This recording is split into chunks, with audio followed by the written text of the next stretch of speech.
Yo! Video games.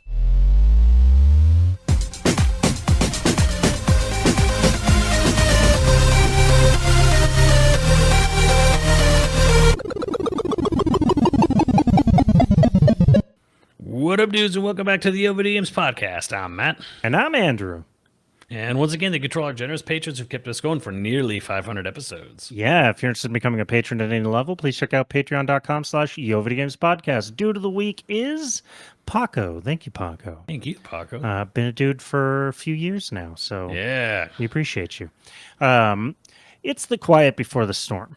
Yeah, we get here every year. Every year it's a little quiet. The doldrums. You know, we try to do a little bit of, fireworks, and, well, we talked about fountains last week. But,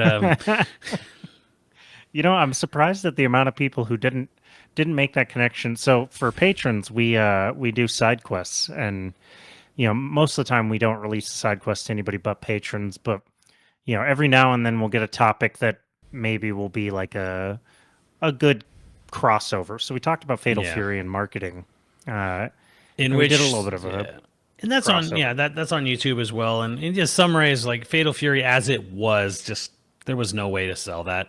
That was very much taking a smaller game project and then saying, like, well, here's the game. It's probably more or less done, or when they made the game, it probably had a much smaller budget initially, and they're like, here's what we're doing, here's what we're making, and it's like, okay, well, I can sell. Like, this was a grand experiment, seeing, could you take a smaller project, and if you threw more marketing dollars than anything at it, could you make it sell? The answer was no. Right, and it's not because it was bad. No, it's just, like, I'm not arguing wasn't. That, yeah. It was kind of like you're trying to, like, sell something that was never intended to be that, like. And they used marketing tools for well-established, broadly, enjoyed properties. Yeah, and the thing is like, a game. Strive is a good example. Guilty Gear, Guilty Gear Strive is the best-selling Guilty Gear by a country mile, and they kind of just did it just by sort of grassrooting it along, chugging along. We made a game look really good, and we just kind of like kept supporting it. We just did as little, little bit at a time as we could. Just do what we can, and it finds its audience. Which is actually you can do with lower budgets. And you know what game just did do that? Was Clair Obscur. Expedition 3, as of this recording, sold 3.3 million copies 33 days after release. Well, it also helps that, like, there was a misunderstanding about that team being really, really small. And it was like, it wasn't a tiny team. I mean, there was definitely outsourcing, and loads of outsourcing. But now, granted, the other flip side is, like, even with all the outsourcing, it was still smaller than most definitely smaller than most AAA games. But yeah, they played that smart. So we put that out there, and we made plenty of jokes because it was the post Randy Pitchford episode. So there was some delving into things we normally wouldn't talk about on the podcast, without thinking about the fact that we were going to put that out on, and so maybe people were caught off guard. And you know what? I will not apologize. All right? I'm also running just joke for nobody seemed to challenge you either. I was hoping no, because I'm right. some disgusting debate. I was right, and you need to make that Randy meme, like I said, like, come to Evo and have that, like, it's just piss to debate me. Change my mind. I'll finally get a YoVideogames t-shirt, and it'll just say, "It's just piss, YoVideogames podcast" on the back. Thanks for that. Andrew will never be allowed inside Gearbox for an interview. Not ever. Me and Randy would get along too, though, is the thing. Like, I could chill with Randy. He's a nut. Like, Randy is exactly like, you go and you do something with Randy. Don't let him pee on you. But no, it's wrong. He's into squirt. The point is, see, you're just like, I could have a great time with this guy. This would be a great. Great. We could have a great time hanging out. We wouldn't be best friends, but we'd be best friends. You remember for my 21st birthday, that one guy? Oh, were you there when the guy who just got out for, like, he was on parole for murder? Oh, jeez. Were you? Oh no, it was just me and DJ, and he and I disappeared from my birthday dinner, and we ended up just drinking Steel Reserves with this guy until someone came and found us.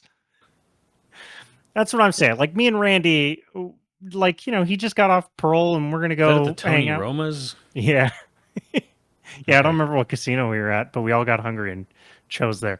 Well, I mean, there's more to that story, but yeah, it ended at Tony Roma's in Fremont Street. Yeah. My point being is that like I can get along with that guy. I can get along with Randy. Sure. Me and Randy Yeah. can go out and have a good time. I'm not saying I'll survive it, but it'll be a good time. But in the doldrums, since there's not even enough to speculate on SGF. Yeah, it's a really weird time where you know what, it's also kind of throwing the wrench in the gears for Summer Games Fest a bit is the fact that we have rumors of a state of play and a Nintendo Direct, and of course Microsoft will have their own thing that they're doing as well. Yeah, So so who's showing anything? the first parties are all doing their own thing already, and generally speaking, the first parties still will have a big third party announcement there. I predict, Sony and Microsoft will both have a big third party announcement. Like, I think Capcom might, here's Resident Evil 9 or something, right? That'd be Just cool. just to take That'd be really to take cool. the discussion away from everything else happening at Sony, and Microsoft might be like, well, we're going to announce Persona 6. It's actually happening. It'll be on Game Pass. Oh shit, So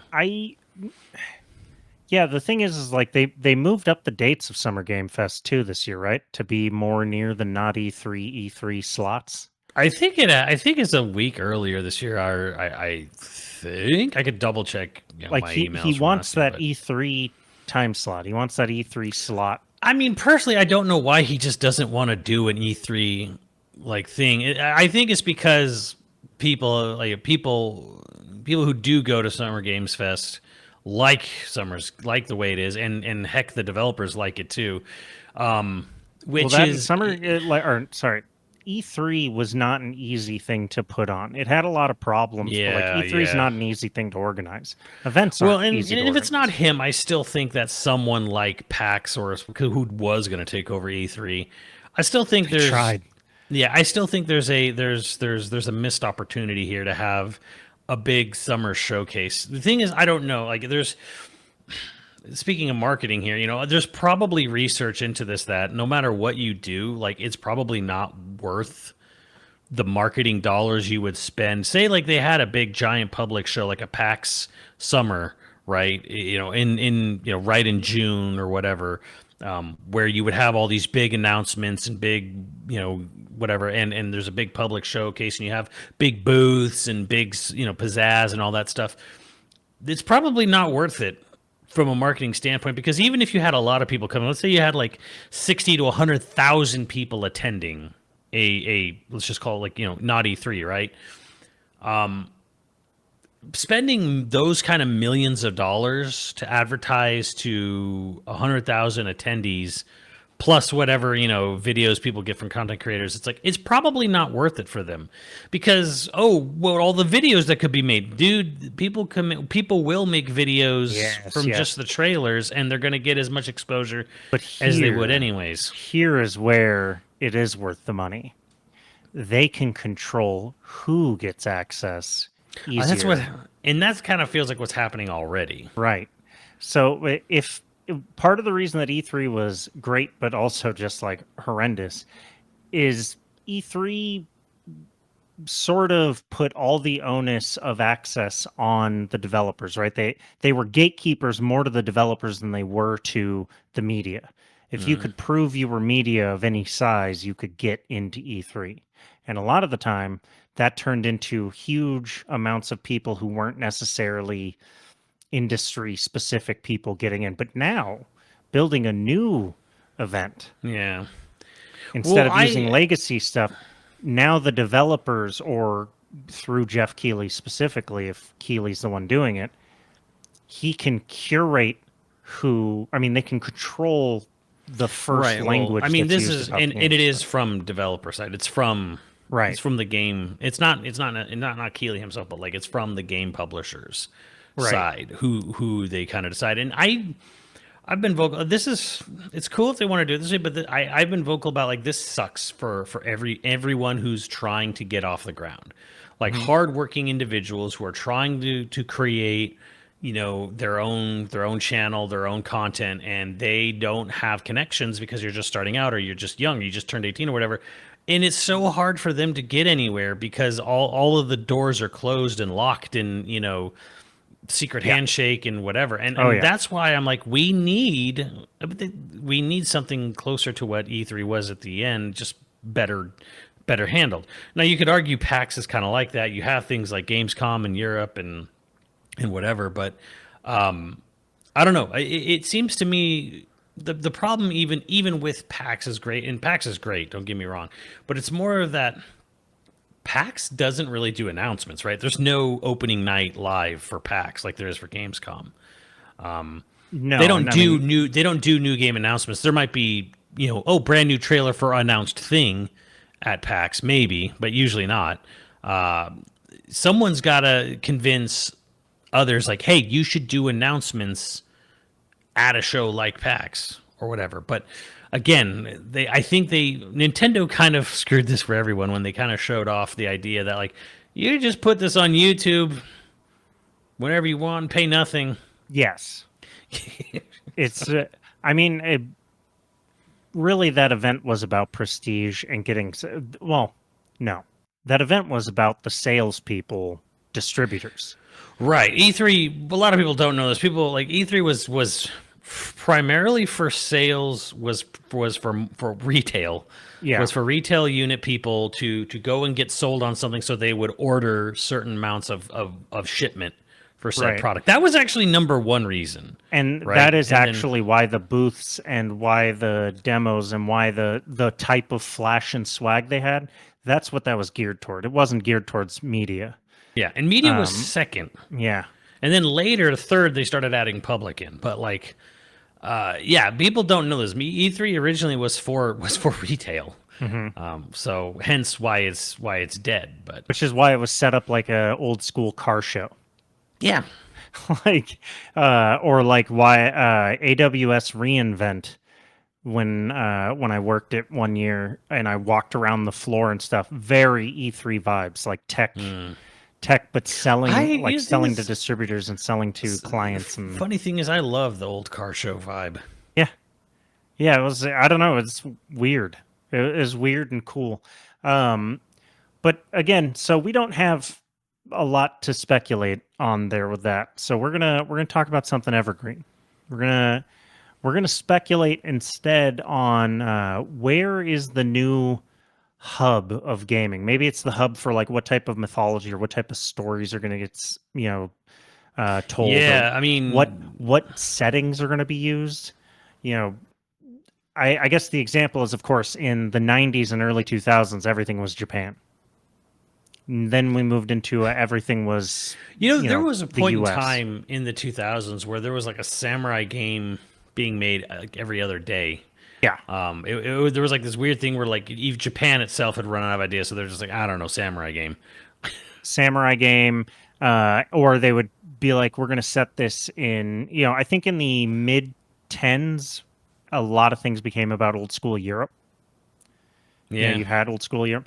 But now you have something like, Claire Obscure comes out and you get, it's French. And there is Cirque du Soleil. Yeah, there's European sensibilities there or style sensibilities there. But like, is this a resurgence of France, dominating the types of games that come out? It is an RPG. It's sort of like a JRPG in style, but it's got like lots of French, I don't know, style sensibilities. Yeah, it's basically an old school JRPG design in a Cirque du Soleil setting. Yeah, now I don't personally think that this means that you're going to have a resurgence of like Ubisoft dominated. Like it's not going to be these are all ex-Ubisoft devs, but I don't think it means there's only 3. Really? There was only 3 people from. I mean, I think one was the director. One of the leads was from Ubisoft. But yes, hell yeah, got out. Only 3 of them were from Ubisoft. The rest were like graduates. Wow. Well, it's like some people are speculating, like, oh, this is going to be a resurgence. Like France is going to become the dominant country slash culture in gaming moving forward. They were so dominant with, and I'm like, I'm not so sure. China's right there. Like, Yeah, I and think they have 5,000 years of stories and mythology to. I think China is actually like I think China's been bubbling kind of like below like the and we're talking about this from a Western Hemisphere standpoint, but China's always kind of been there, bubbling below the surface of sort of media awareness. And I think it's starting to pop, because you had games like Black Myth Wukong and Wukong, yeah. and you have like Sword and Fairy, and you have like multiple like long running RPGs, or just RPGs of some of different various types, action, whatever, coming out of China. They've actually been there for a while, but the thing is that China shares a similar sort of trajectory that Korea did and sort of maybe other Southeast Asia countries did, where they didn't really have consoles in the 80s, 90s. Like there were Yeah. trade bans or just import bans or just whatever reason. So a lot of these, Japan's whole bubble economy was more than just a bubble economy. It was sort of like a bubble unto itself where they didn't really put Famicoms and Mega Drives and Turbo PC engines, whatever. They didn't really end up in China and Korea and other parts of Asia, right? So what did they do? They became PC gamers. Yeah, PC took off. So like it's a great example of like, so what would have happened if Nintendo never took off in America? PC gaming just would have dominated. So they were PC gamers. Now PC gamers and console gamers kind of lived on separate sides for a very long time. Very long time. And right around the 360 era, when those walls came down, and then we moved away, in further into 360 PS3 era and then into the PS4 era, where the PC console market basically didn't really exist anymore. The divide was gone. Technology wise, I mean, there's still a little bit of a divide. Sure, but like, I think what I'm getting at here is like people are way more. They're accepting. Like it's not like the PC crowd like literally just doesn't play anything that's made for console and vice versa. Well, the age gap has changed, right? Like PC Yeah, crowd also used to be older than the console crowd generally speaking, and that's all closed down. Yeah. So I think now that because everything is released on no third party game is made without a Steam release anymore. Like even Capcom, Namco, Sega, they all release their shit on PC at the same time now. Well, also, and how many games are developed for PC first just for ease of use and then right. Unless you're lucky enough to like have a dev kit that you can sort of like base there, but yeah, so as that sort of PC console divide came down, I think it was just like, well, China was there making big PC titles, and now that it's all together now, it's all kind of like the lines are so blurred. Now everyone's standing up and taking notice. And then the other side for the Asian side was that they were really big into the mobile gaming, sphere. I mean, America was too in a different way, but they made a lot of money, in mobile gaming. And then a bunch of companies such as the people who made Wukong and then in Korea you had Stellar Blade devs and Liza P devs. They were like, hey, we want to make a big console game now that we've made so much money on this on smaller mobile projects or rhythm games or whatever. And they took some gambles, took some swings, and it's actually paid off. In the case of Stellar Blade, in the case of Liza P, and Black Myth Wukong sold a metric ton in China alone. So and so they're kind of like it's like this thing that's exploding now, where it's not really just Japan anymore. When you say Asia, it's not just Japanese game developers. Now it's Chinese and Korean game developers. Where Southeast Asia, or God forbid I say it, Taiwan, but. Well, I mean, one thing to talk about with China especially is like China subsidizes a lot of different industries and a lot of different, pursuits, like the Chinese government subsidizes. I mean, that's why like Chinese EVs are so cheap or solar panels were so cheap. It's like they were subsidizing it to get something up and running. And I think with Wukong's success, they were like, oh, maybe that's a path to also, move into like a services sector you know, it's gaming's not necessarily, but move into like an entertainment sector, which isn't industrial based. You know, they don't. It's another diversification, and I mean they're not the only right. Saudis are all looking into gaming and entertainment as a Yeah, I pursuit. mean, there's an interesting thing there where they're they've invested a ton. They bought SNK. Yeah, But I don't know. We haven't seen, and who knows? This could happen. We don't know if they have homegrown development developers. Yeah, we haven't seen developers that come yet. out of the Middle East, out of Saudi Arabia in particular, or UAE or something like that. Like we don't know. Like I've actually heard nothing on the front of development there, which is I mean, interesting. we know a few like dudes like in the community that are in what Saudi and UAE, like they're in the Middle East. But yeah, I guess I've never heard of whether or not there's like a tech sector or a development sector. There's big esports stuff there, but again, we're talking about like game development, which I've not Yeah, heard much of. yeah. I, So I've that's I, I've seen a couple really smaller projects, come out of, that area of the world, but I've not really heard of any major game development coming out of that spot on the world, which is, I guess, kind of interesting. But I wonder if it's only a matter of time. well, if they're investing in it and stuff and buying, SNK isn't necessarily huge, but it's a legacy Sure, yeah. property and stuff. So it's like I could see maybe them shifting to develop more too. I don't know. That would if you're Saudi or um I don't really because they the wealth fund invests in like so many things. I don't know if necessarily it's just because they're investing in it means that there's interest there. But Mhm. that'd be interesting. Obviously, there's a whole population of gamers there. Um, yeah, I think China's probably a good shot for where you're going to see an explosion of game development over the next I'm decade Yeah, I'll say probably. decade. Yeah. Um, Japan's obviously going to continue to be dominant, but I think there's definitely a Yeah, contraction in the U.S. development, and sadly Canada too. Canada Just right now too. Yeah. because the problem is that there's so many developers in Canada, right? Hmm. So many dev studios, but a lot of them are owned by, say, an American company like EA or Right. Bethesda or something, which is Microsoft or something, right?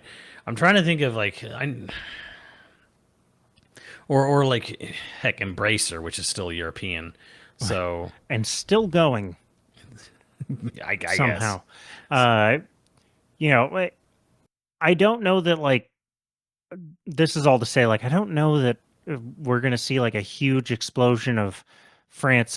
When we expected to see like a massive explosion of like Polish developers Yeah, from CD Project Red. because CD Projekt Red was kicking ass, and so there was like this thought like, oh well, maybe we'll see more developers springing up, especially if there's like veterans from CD Projekt Red. Um, but we didn't necessarily see an explosion like that, or at least it didn't come to our market. Well, you have to wonder because it was a huge gamble what the people at Sandfall did for Clair Obscur to just kind of go off on their own, start a whole studio, make a whole game, hire a bunch of people or whatever. But it's worked. It worked really well for them. I think it helps that Ubisoft is such a train wreck currently. Like Yeah, that probably does. So, I mean, looking the for thing, any excuse not to. I mean, and that's probably right there. That's the key difference, probably, because CD Projekt Red has been on its apology tour, and it's gone kind of well for CD Projekt Red so far. Like the Yeah, apology tour is working out. Like I mean, by all accounts, they fixed it. Cyberpunk's in a good place. Witcher 4 is, well, graphically it looks good, of course. Whatever. The thing is like say in Poland, where it's like, let's say you work for CD Projekt Red, do you want to like go solo and take that massive risk that's the Sandfall did to make your own project, or is working at CD Projekt Red really not that bad? Well, it makes you wonder about stability. Like in the U.S., it's project based, right? Is Ubisoft, does Ubisoft like fire their whole dev team every single time they finish a project like they No, do here's in the the crazy US? thing about Ubisoft. I mean, they do. They have laid off or chopped down development. They did do that to the Prince of Persia, the 2D Metroidvania team, Right. where they just gutted most of that studio after that game failed to meet expectations. But again, Ubisoft's in a really bad place. Like there were because a lot of these studios that gutted or got rid of whole dev teams or whatever, they were in like they were actually probably doing fine. Like for example, like something like EA or Bethesda slash Microsoft, where it's like when they lay off a whole studio, it's like, oh, we released this game, it did better than we thought. All right, goodbye. Yeah, they're just killing the team so that they don't have to continue to pay them Right. in the interim. So they weren't even in dire straits. Like when Ubisoft was like, okay, well, we're gutting this team, it's stupid, and they shouldn't have done it because you're just gutting future prospects. But you're also Ubisoft's in a world of pain, Right. financially. So it's almost like, well, that sucks, but I guess, But that also means that it feels less betrayal or traitorous. I guess I don't know. yeah, there's a constant pool of talent looking for something, maybe possibly willing to take a risk. Now, this isn't great for the pool of talent. I mean, I can't think of every dev we've talked to has been like, yeah, it's just like having an ulcer constantly because at the end of the project, you know, you're going to be moving across country again or to wherever the work is, and that is genuinely terrible. Like that sounds anxiety inducing to a level that, I mean, there's a reason why so much of the industry ended up in Southern California, because putting down roots in Southern California meant that a lot of these developers didn't have to move all over the country again. And I mean, a lot of them got their startup in the '90s when there was sort of like a boom, and it was a lot cheaper. Right. But I think it also was like the idea was kind of doing what Hollywood did. It was just like everyone's here. We're not moving. Right. All the But they talent's still here. lay everybody off. Yeah, they still. Every Insomniac still had layoffs after Spider-Man 2, so it's kind of like. But that does mean that like you have people that are, they're looking for something new and maybe open to more of a risk of like, getting someone to finance a one-off game and taking that leap. Not necessarily that they're looking for risk, but they're looking for whatever they can also get. the success of Clair Obscur and even games like Liza P to an extent. Because there are Will other games hopefully where, encourage more like that. yeah, well, I think it's also kind of showing that like you don't necessarily you just need good marketing, a good trailer, put out at a good time. You don't need a ton of footage, right? Now, something like Stellar Blade and Black Myth got a ton of marketing push or whatever. Mm-hmm. But Liza P and Clair Obscur, they got enough. Well, they Marketing also push. they had Microsoft behind them. Right. Like get it at a Microsoft showcase, put it on. It's funny because Liza P and Clair Obscur are Game Pass games. Yeah. And they sold really well. Go figure. I guess Game Pass isn't the death of game sales that you might think it is. No, but you know what it is? It's guaranteed access to people who will be willing to try your game. And talk about it. Yeah, so it causes word of mouth. Again, right now, I'm not saying Game Pass will forever be, but right now it's a good deal and it's a good thing. Like Netflix was in the beginning, eventually it will, all the good parts of it will be consumed, and then we will bemoaning it in, I don't know, a few years maybe, depending on how fast. So as I think that as the world becomes more global with game developers, there's still spots of the I would like to see. There's been some small projects and stuff that have come out, but a lot. It still feels like we haven't had like the Clair Obscur moment for anywhere in South America, anywhere in Africa yet. And I hope one day we do see that. I hope one day both, because those are huge continents with many countries, many different cultures. I Well, would you sort love of to see. expect something out of Brazil. Yeah, I would love to one day see multiple places, multiple countries from both South America and Africa come out one day with stuff. Australia already has sort of a thriving game scene, so I'm not too worried about that necessarily. Brazil would make a lot of sense because they have talented visual effects Yeah. artists there, like a whole sector of visual effects items there, and more surprising, crossover between game developers and visual effects artists in a lot of ways. Um, I guess it has something to do with like programming lighting. I don't know. Somebody that's a visual effects artist, correct me on that. Mm. I just remember talking to someone about it at one point and them mentioning that there was crossover. So I could be totally wrong on that. Um, so and also, you know, there is a larger consumer, uh, like local consumer market. Yeah. So they could just make things just for their local market, which I think helps.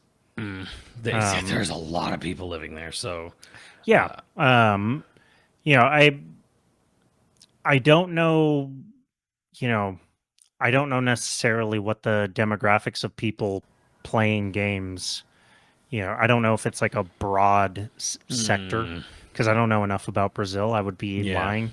If it's only the hyper rich or something that are playing, like that's not going to support. And I know that like Tectoy has continued for decades to continue to produce and sell Master Systems and Genesis / Mega Drives there, Hell yeah. for cheap. So Oh, then yeah, it's probably a broad market. I don't, but my point is like Brazil's got potential there.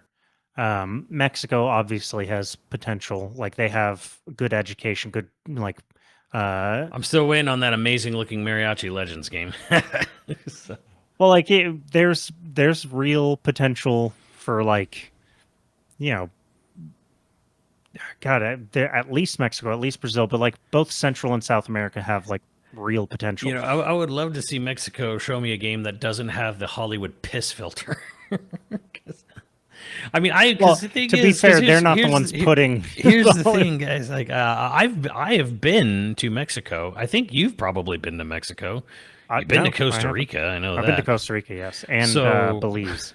And you've been to Belize, which is right there on the bottom part, beautiful, southeast part of the Quinto Roo Peninsula, whatever. Guess what? The sky isn't yellow down there. No, I don't know what you're talking about. It is yellow and it's dry everywhere. Like news flash to all the people weaned on American media. It's beautiful. Yeah, and it's also not Mexico. desert and everywhere. It is not desert everywhere, and it's in the north. It's desert, but incredible blue skies, blue skies, like incredible waters. Especially like the further south you go, clear waters too. Just beautiful, like rainforest.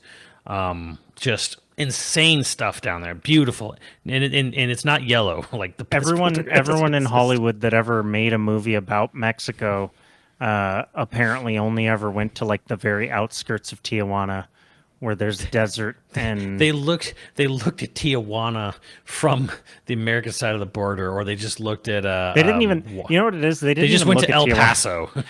They went to Las Vegas and they were like, it's probably the same, right? Yeah, that's what it is. They went to Las Vegas. It looks like this. The suburbs of Las Vegas have maybe it's quite a bit different now, but my grandparents lived in Las Vegas, so I spent every summer there for years. And like every time we'd see a movie that was like, this is some bad country, it'd be like, well, that just looks like a lot three streets over in Vegas. What are you talking about? That looks like down the street. There are nice parts of Vegas, though. Vegas locals don't come for me. I know. There's good parts. Well, guess what? It's like every city. Yeah. Yeah. It's lo and behold, there's a really pretty part and there's a really not pretty part. So one of my favorite reactions, having moved across the country now, it's not everyone, but this is the singular reaction that I've gotten when they find out that I moved from Los Angeles to here. Either they'll assume I lived in Santa Monica, which too expensive for my blood, or they'll assume that I was surrounded, like that I was some sort of Rambo-esque character. That I was like, that I must be some sort of violent man defending the mega city. Like the reaction were like, oh man, you must have seen some shit. Well, literally, I've seen a man take a shit in an alley as I came out holding coffee in the morning. I've seen that, but like, only one major gunfight in my time. in Los Angeles, so I guess I'm not a combat vet. But similar things of like when you're traveling abroad. Do Although they think oddly, Escape from LA was a documentary or something? yes, I think they do. And it's like, you know that Beverly Hills is inside Los Angeles, right?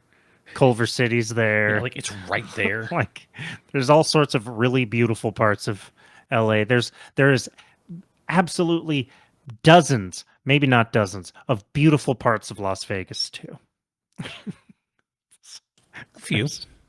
There's there every local friend that I had growing up in Las Vegas, no one is there for the views.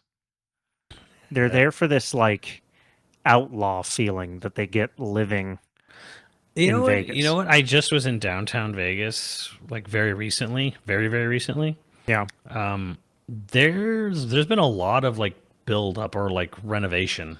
Oh yeah. I was Tons. actually kind of shocked Tons. at kind of how different the areas, some of the surrounding area of Fremont Street was. They're also trying to make like Vegas Boulevard more walkable again, which it hasn't been in years. But they're trying to make it more walkable. I was there a couple years ago now, and it was like you can actually walk the strip again. There was a bit there where like there was so much construction happening that Yeah, you could walk in Yeah. front of your hotel, but you weren't going to walk the strip. yeah. So there is improvements happening in Vegas all the time currently. I wonder if part of it is that the casinos are like they're losing enough money that they're now trying to find ways to make it so that younger people want to spend time there. I mean, you gotta get rid of that parking fee, dude. I'm sorry. Ooh. That Brutal. shit is just scaring people away. Whatever. That's a whole nother. But with Clair Obscur, we got France. We got 1910. We got late 1910s France. You know, with that setting, right? And Black Myth Wukong, Journey to the West, or a sequel to Journey to the West, right? So France making a game about France, China making a game about China. Liza P is a Korean game making games based off Italian children's literature. Weird flex, but okay. Which was funny because I don't know if I should be saying this, but there was well, you'll know. Like there was another game that another developer that felt a little bit like we're Italians and we're gonna make a real Souls-like made by real Italians, and I understood what they were doing because it was obviously very different look wise from Liza P, but it was also kind of like, yeah, but. Who cares? The game's good. Yeah. Like it's not a problem when your game is really fun to play. But and then you got Stellar Blade, which is super sci-fi future. We wish we were near, but we're clearly not. Well, yeah, I mean, When you I didn't play Stellar Blade, but well, I played the demo. But here's what I guess my question here is that like. If we get an explosion of new talent from different parts of the world, do you want to see them cover mythology lore from that part of the world, or yes, or do you want to see again a sort of Liza P where Korea's doing a take on Pinocchio? both. Part of the thing that I think is, it is very interesting to me, especially if it's from a place of like love, right? Think about how many Japanese, anime, how much anime is rooted in that, writer's love of a certain European culture. And so you get this weird lens of a European, their love of European names, like old school European names and like hoity-toity Europeans. Like you get a cool, fresh look at, mythologies that maybe you're from there or, just kind of like you're familiar with, right? But also, there's so much mythology in the world that isn't friggin' European or Greek.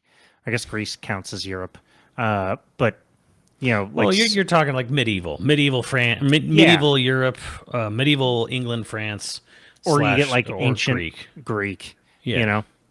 and or Norse. Norse is getting kind of played out now. Yeah, and I love all those mythologies. They're all fun and interesting. Anybody who loves stories probably loves those mythologies. But like, there's so many. I'm blanking on the name of the game now, but it went with Thai mythology. Yeah. And like, Indivisible? yeah, it must be Indivisible. And it's like when I traveled to Thailand and learned even like the tiniest scrape about their mythology by like reading it off the walls in the Grand Palace and stuff, and you're just like, there's thousands of years of mythology that could just be in game, especially action games. So much of Thai mythology is based around warfare. Like you could just delve into that. So much of Chinese mythology is based around warfare. You know, I mean, Koei made a whole career out of it with every game yes, being around Romance of the Three Kingdoms over and over and over again. and there is literally thousands of years outside of that that they could look at. Um, you know, I I just think like I'm okay. Like, if Korean game makers want to delve into European mythologies or old European stories, awesome. If Japanese developers, especially, want to, work into horror of like, Native American mythologies and stuff, because there is some real horrific, especially from like the Ohio Valley and up into the Hudson Bay area. Their mythologies are terrifying, or like the Mhm. Pacific Northwest Native American tribes have some pretty scary mythologies, and yeah, not just scary, cool, but like the scarier stories and stuff are very I interesting to me. It's like, mean, to sort of like make this kind of like make like to let what you're saying to make sense to people. Just think of the movie Prey. Now, I'm not saying throw a predator in there, but I'm just saying like the idea of that setting. right, yeah, like I'm okay with seeing their take and lenses on, different, maybe let's say well trodden or obscure Hmm. Western uh, themes, Western stories. But I'm okay with just letting them jump in. I got to imagine the Japanese developers are tired of making samurai and, you know, uh, they haven't made a ton of ninja games, but samurai and ninja games, like there's other mythologies and other stories and other time periods that I'm sure they would be interested Yeah, in. I mean, and it was really interesting when Nagoshi, when he was still at Sega, and he talked about Ghost of Tsushima, and he was just like, he loved the game, but he was jealous and he hated the fact that I said I could never make a game like this because I could never go this hard realistic on a character model. Like in a Japanese publisher, they would never be okay because Kiryu's a hot dude. Yeah. And I mean, Majima maybe not so much, but he only just got his first playable game, but he's beloved over time. And in Ichiban has a sort of lovable, look to him as well. And these are the only games Japan's making with old fart, protagonists. Yeah. But they're still hot as fuck, So I'm in the process of writing. which is so weird to me because I'm like Jin's hot. Like I think Jin's a nice looking and he looks like his actor, and I think he's a very good looking dude. But they make him get dirty and fucked up and beat up throughout the game, right? Yeah. And like the main chick who Yuna that he works with, she looks like a real person, and oh fuck that, with a lot of, unfortunately, a lot of Japanese design mentality for female characters is like make them look real. No, fuck that. They must look like my perfect ideal woman, like waifu that doesn't even look real. So it's kind of like, am I throwing shade at them? Yeah, I am. You deserve it. So like, and the thing is even Japanese developers know it, and they'll call it out too. Like, I wish I could do this, but I can't because nobody would approve this. So So start making stories about medieval Europe, with some old grizzled ass people. Get into I it. mean, the thing is, the European devs got that covered so much. Kingdom Come Deliverance and Yeah, whatever. But that's true. I personally, whether it comes directly from the continent or whether it's just another developer somewhere who just went really ham on the research, I think there's so much untapped potential in Africa. different parts of Africa. You've got not just Egypt in the northeast, but like the northwest sector, Mansa Musa, the richest king in human history kind of thing, and then you can go lower and you can get into more Central Africa and all the things like mythologies that come out of there, and so on and so forth. And there's just I feel like we're being underserved. Some amazing mythology out of the continent of Africa that's not real. I mean, Tales of Kanzaru was Kenyan, which I didn't know, but I was like, this feels Kenyan because I used to want to be as well. I wanted to go to Kenya, Tanzania, and the Serengeti National Park, and like some crossover. I was like, this kind of feels like it, but I know. Then it turned out it was, and I was like, oh, okay, cool. But it just feels like we're being so underserved from a whole goddamn continent, the whole cradle of humanity. Yeah, that's just sort of being underutilized in mythology and settings, for games. Like that's a situation where it's like, is it because there's a lack of developers in African countries, a lack of development or games industry in African countries, or is it just like publishers won't green light those stories? Because I have to imagine they're getting pitched. It's probably column A, column B, because the thing is like, yeah, the second part is probably the most true too, where they're like, we don't want to do that. And no I'm market. just sitting here, no market. And to me, I'm just kind of sitting there thinking like, this is so stupid. Like, could you imagine if you really went in and looked at the wealth of cultural artifacts and art from just pick a continent there. I'm sorry, pick a part of the continent. Well, that's the basis of the whole English Empire. I mean, hell, just pick a part of the continent that's not even Egypt. And I don't even want to throw Egypt because Egypt's cool as fuck. But like, just pick a part of the continent and then just go in, really dive in, research, and then come away with like, if I was a game developer, or if I was an artist, I would be like, we kind of have we've beaten samurai and medieval Europe to death. Wouldn't it be cool if for our next whatever game, whether it's an RPG or an action game or whatever, wouldn't it be cool if I could just pull from this whole mythology that's got almost nothing to compare it to? Well, I mean, you could play it safe and keep it adjacent to the mythologies that we're familiar with and base a game in Carthage. Carthage was a, I mean, it's as close to a capitalistic empire in the ancient world as you can get. It was a rival to Rome. Rival to Rome, and then like a true rival to Rome. And it was in modern day Libya? Something like that, in modern day Libya. And like the descriptions of Carthage before Rome absolutely smacked that ass, I guess, is some of the most amazing descriptions of like the harbors and their armies, and also like to base a story in Carthage, because then you can sort of lean on the like it's familiar, but you also open the door to a whole set of mythology and stories and locations that we just haven't explored a whole lot of. That'd be cool as hell. I'd be way down with that. I hope it's with the success of games like Lies of P, Black Myth Wukong, Clair Obscur at this point, I'm really kind of hoping that this maybe loosens the grip that a publisher might have on like, what's it based on? I don't know what this be like. Hey, we want to do something that's never been done before. We have this crazy look at this crazy art, look at this crazy pitch for like the things we could do, you know, with like, from this area of the world that like there's no, because now because what is Clair Obscur for most people? It's familiar, but it's also brand new. People know what a turn-based RPG is. They know what a world map is and all that stuff, and they're like, it's like that part was like familiar. No game looked like Clair Obscur. Not, I mean, there's familiar elements, but like nobody sat there and said like, hey, when you go see Cirque du Soleil while really high, does that sound like the kind of thing you would want to base a whole game's world on? Most publishers probably wouldn't think so, but the newness is what helps the game. Bobby was like, "I love being high."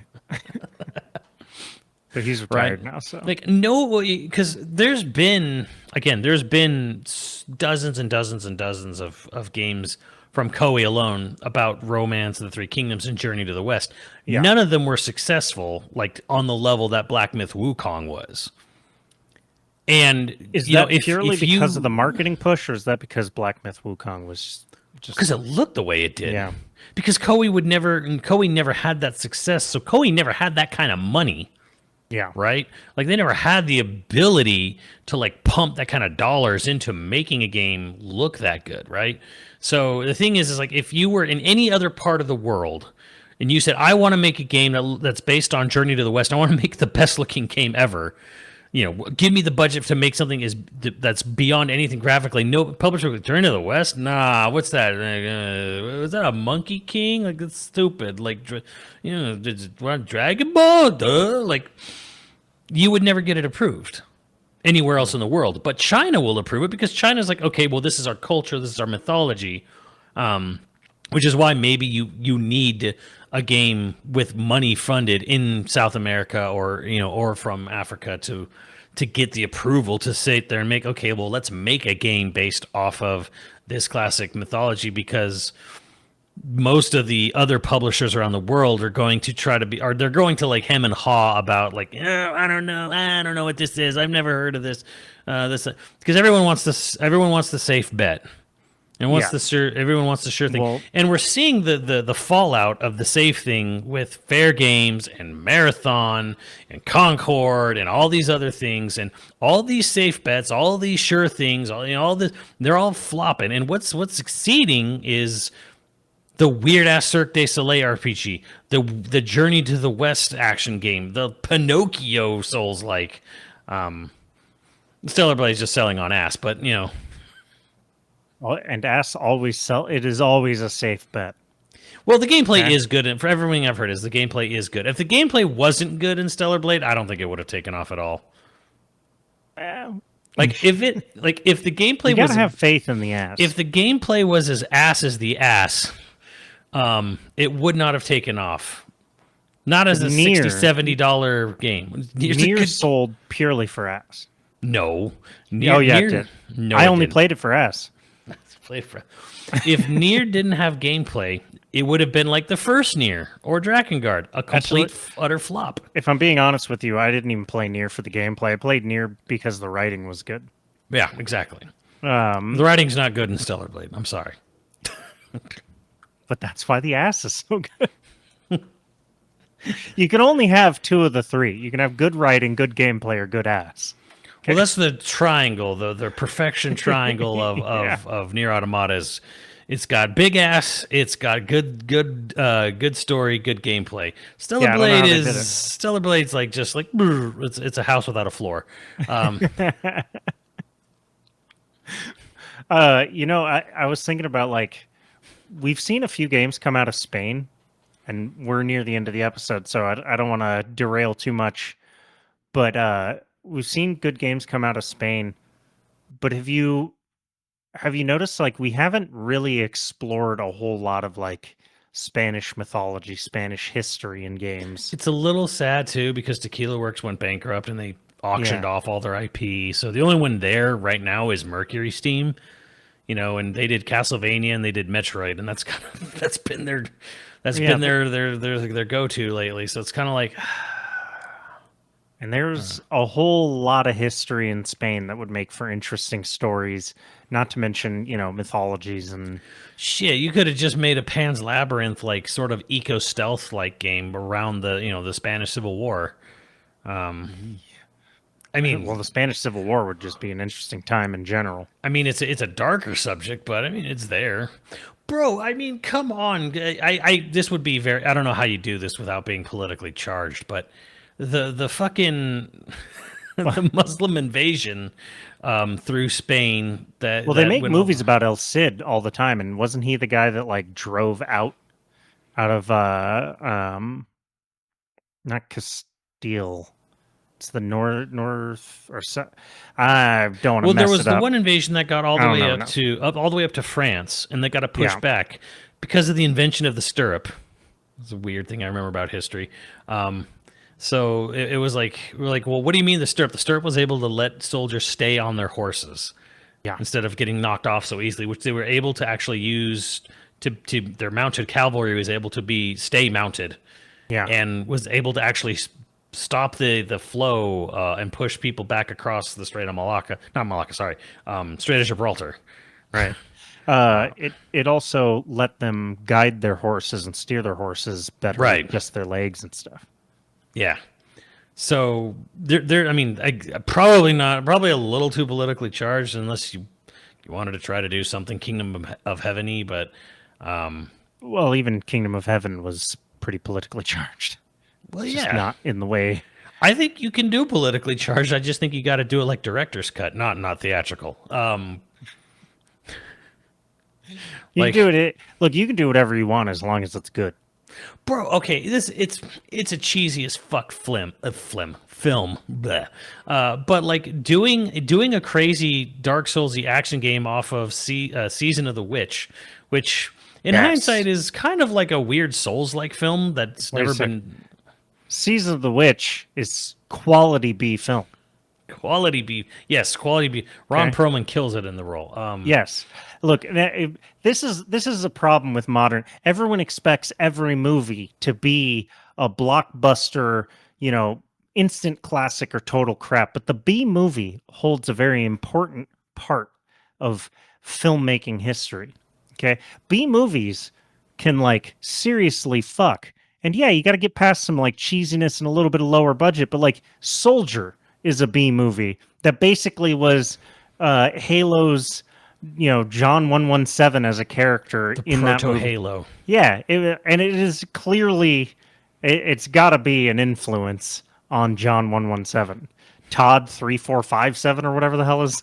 Yeah. It's like that movie is solidly B film, but also Kurt Russell fucks in that film. Like he kicks ass, okay? Is it great? No. Will it win Oscars? Absolutely not. But it's a good time. It also sort of Event Horizon, another great B film, both done by Paul W.S. Anderson. I was catfished with that one. I will not stand that film. It's good. But it's a B film. It's a B movie. Nah. Event Horizon's some bullshit. Nah, Event Horizon. So I saw so it many for the movies first that time came after it. during COVID, and I was like, oh yeah, people said this was actually scary. It's like his best film. It's like legit scary and terrifying and blah blah. And I saw it, I'm like, this is some bullshit. You saw it Like- 20 years after it came out. It's not going to be anywhere near as scary as it was. Do you know how many fucking people referenced and copied that film? There is so much more violence and gore and hard R-rated cosmic horror film, and we have like a few seconds. Like, I'm sorry, Italian guy who shits all over Event Horizon. Like, if you want to have like cannibal like feasting orgies and whatever things, fucking show that shit. like, I mean, but for go the time in. though. What movies are you saying blow it out of the water that is of the same time? I mean, I have to go. Was Event Horizon came out in the 90s or whatever? But like, Yeah. you go back to like 70s, 80s, you get some Italian horror in there, and they're not shy about showing anything. Well, yeah, Like- but they're not. That's generally true. Yes. That's my point. Is like, oh, that was so scary. There's so much fucked up shit happened to the ship. They're responding to the emergency call, and it's like the But also- briefest, quickest teases of gore. And I'm like, I was expecting Doom. God damn it! Like, But it was an influence on all these things. I mean, he should have brought Clive Barker in or something to like really like sell those scenes or something. My point is that Disappointing. the B movie is important. John Carpenter made a career on B movies, and they still hold up as some of the best shit. Prince Sure. of Darkness, Oh, I think it's yeah, Prince of 100%. Darkness, Yeah, is a B movie and that Seen movie is that. It's actually pretty good. Yeah, it's fantastic, and he did all the effects himself for dirt cheap. Like, there's a bunch of effects in that are super impressive looking that he did in camera, like super simply. John I Carpenter. mean, simple stuff is kind of the name. Like I've said, I think it's been a while. I said this on the podcast where Escape from New York. The original movie, Kurt Russell, John Carpenter, Hell yeah. had some amazing looking background matte paintings. Oh, yeah. Because obviously it was matte paintings. You're not gonna like, right? It also had an Uzi with a suppressor and a scope mounted to the suppressor.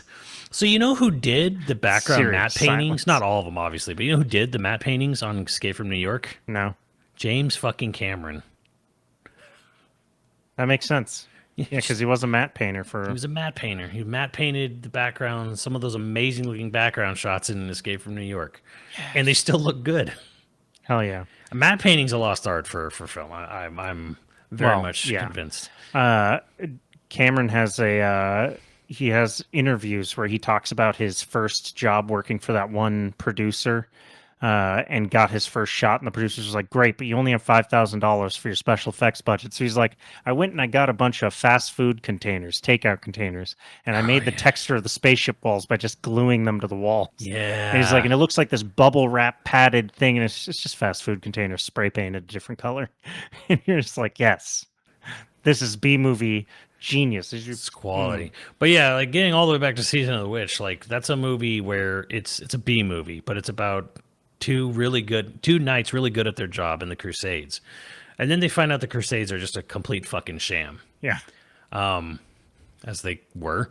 And they After a very long sequence of it's just Nicolas Cage and Ron Perlman in front of obvious green screen, just chopping, whatever. And then it playing like people running by them. It's just, you have like this like goofy, like, God is with you this day, like slay all the blah, blah, blah, blah. Yeah. So they run into a town, they start killing people, and they don't even see who they are. And then the dust starts settling, and they realize they're killing just innocent women and children. And then they're like, fuck this. And they leave, and they get excommunicated from the church. And then the whole plot is later is like, oh, there's this cursed girl. We have to get this curse. You have to...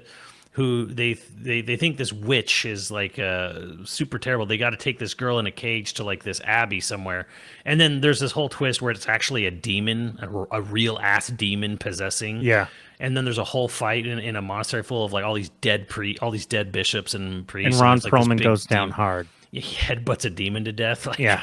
like I'm like it's actually very soulsy. It's very soulsy. But like again, if you did like a weird game like in Spain during like the Muslim invasion or like Crusades or whatever, or the Inquisition, you could definitely show both sides of it. In fact, there's a great part of game to be made where a Catholic priest or bishop in the aftermath of this whole thing in Spain found a book from that I don't remember. I have to look it up exactly, but it was a book on mathematics. And it kicked off algebra. Yeah. And they wanted to just burn everything, from that. But the thing was this priest looked at it and he actually saved it because there was a point in time where it was considered sacrilegious to use normal numbers. You're supposed to use Roman numerals. Like it was like, this was like the God-given way to write numbers. Well, it wasn't normal numbers. It was the normal numbers is the like Islamic. It's Arabic numerals is what Arabic it's called. numerals, right? So Yeah. if he found a book of Arabic numerals, and remember, Baghdad used to be the center of technology and mathematics. It once had, was like the air conditioning and shit. right. Like so, Baghdad at one point in time was, which I know is nowhere near Spain. It's way the fuck over to the east. But like, point is that was like the center hub or whatever. Algebra came from Islamic nations. Like modern day math is owed in part to these mathematicians from the Middle East and Northern Africa and stuff. So this priest or bishop, I don't know what rank he was, he found this book and they were supposed to destroy everything. But he looked at it and said, no, we should actually save this. And he took it back and he kept it. And we literally were able to learn, like people, he was able to share it with people in Europe who were able to the knowledge was spread there. So there's actually, to me, there's an interesting story there. Because we have it's almost like there should have been an Assassin's Creed set during that time. Well, I guess the point I'm getting at here is that like there's a really interesting story about how both sides are very much believing in the passion of like, this is our manifest destiny to go conquer this side, and we got to take this back, we got to reconquer here. When reality, the reality is, if if you if there wasn't this infighting and there was actually a trade and sharing of ideals and technology, where could the world be today? If not, and what happened and what would have happened if that Star Catholic Trek. priest or bishop just decided to burn the book anyways? How far back would we have been if we just rejected all the insane advancements to mathematics that Well, that the caliphate would have still, they still would have had all the mathematics. It's just Right, Europe right, would but have been a it's like, backwater for another 1,000 years. exactly, like where could we have been if there was open talk and discussion or whatever? And I think that is an interesting plot for a game to maybe have a sort of what if, or show the sort of like both sides of it, which I know is probably not a popular thing to do in today's politically charged world or whatever. But Yeah, like, what are you, Neil Druckmann? I'm just saying that like I think it would be really interesting to have a sort of Dark Ages kind of game that wasn't just necessarily about oh, go repel this, the invaders here, go invade here, but more about just like, oh, why am I being sent on this suicide mission? Oh, you'll be granted passage into heaven for going and killing all these people for me. Like what? So, like I just think that like having something, and even if you didn't want to go all like serious political with it, what if you just wanted to do Season of the Witch, where it's like there's a little bit of like, hey man, the side you were working for was really actually fucked up, but shit, there's a real demon here, we need you to do something about it. It's like, please, pretty please. So There's this book that takes place in medieval France, and I'm trying to find the title for you guys because it is really, really good. But it is very much that like fighting demons, and it's a failed French knight who ends up fighting a bunch of demons, escorting this girl who may or may not be an angel to confront the Pope in I'm blanking on the name of what it was, the center of the church at the time before it went back to Rome. Constantine? No, it was in France. I'm thinking of Pope Constantine. Yeah, I'm blanking it, but it's a really, really good read. But that French knight would make such a good main character in a game if they made the character, and literally it's like he doesn't think it's necessarily demons most of the time until the end when he realizes it's all definitely real and he's not out of his friggin' mind. But that reminds me, I got to think of that. I'll put it in the show notes. I'll look it up after this. But on that note, we do have patrons to thank. If you're interested in becoming a patron at any level, please check out patreon.com/YoVideogames podcast. Dude of the week was Paco. Thank you, Paco. And our producers for this episode are Dragon Wolf Makoto, Osnite, Zybernite, Skurnami, Croy35, Hyper Viper 89, LCL Mayhem, and Ziggy Z. Thank you, dudes. We'll catch you next time. Later, dudes.